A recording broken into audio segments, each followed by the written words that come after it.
మాట్లాడినట్టు ఆర్థికపరమైన సామాజికపరమైన ప్రత్యామ్నాయాలు ఏమిటి, రాజకీయపరమైన ఒక ప్రత్యామ్నాయ వ్యవస్థ విధానం రూపకల్పన ఎట్లా ఉండాలి, ఈ విషయాలను నేను ఒక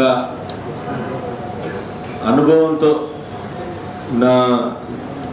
నాకు తోచిన ఆలోచించిన విషయాలను బట్టి చూస్తే సమాజం తప్పనిసరిగా ముందుకే పోతుంది కానీ వెనక్కి అయితే పోదు.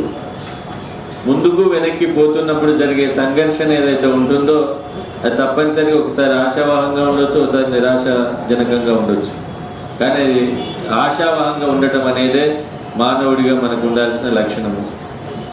అందుకే రాజకీయ వ్యవస్థకు సంబంధించి, ఆర్థిక వ్యవస్థకు సంబంధించి కూడా, సామాజిక నిర్మాణానికి సంబంధించి కూడా ఖచ్చితంగా ఒక బ్లూ ప్రింట్ అయితే మనం తయారు చేసుకోవాల్సిన అవసరం ఉంది.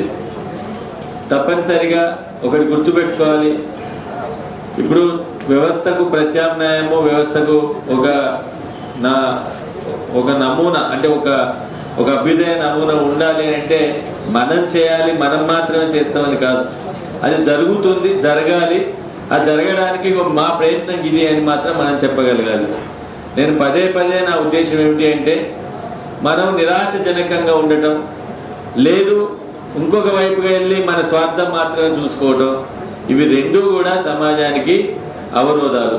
ఈ రెండు అభిప్రాయాల ముందు మనం త్యజిస్తే, మనకున్న పద్ధతిలో, మనం ఉన్న ఒక డెమోక్రటిక్ స్పేస్లో ఒక ప్రజాస్వామ్య స్ఫూర్తితో ఏ విధంగా పనిచేయాలి, ఈ వ్యవస్థను ఎట్లా నిర్మాణం చేసుకోవాలనేది మనం ఆలోచించాలి.